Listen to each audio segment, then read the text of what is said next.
হেই, কি হ'ল? পাহৰিব পৰা নাই ন? বহুত ক্ষেত্ৰত বহুত সময়ত আমি গম পাওঁ যে সেই বিশেষ ব্যক্তিজনক পাহৰিব পাৰিলেহে আমি আগুৱাই যাব পাৰিম। তথাপিও নোৱাৰোঁ। কাৰোবাক পাহৰিব নোৱাৰা একমাত্ৰ দুৰ্বলতাটো হৈছে তেওঁৰ স্মৃতি।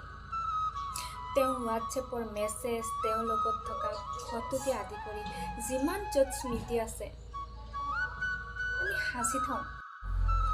কোনোবাখিনিত ক'বলৈ গ'লে আমি নিজেই সেই মানুহজনৰ পৰা আঁতৰি আহিব নোখোজোঁ।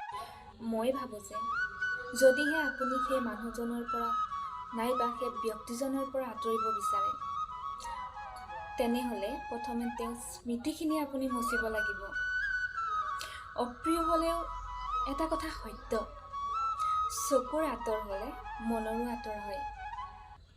প্ৰথমতে আপুনি তেওঁৰ স্মৃতিখিনি আপোনাৰ চকুৰ পৰা আঁতৰ কৰক। তাৰ পাছত লাহে লাহে মনৰ পৰাও নোহোৱা হ'ব।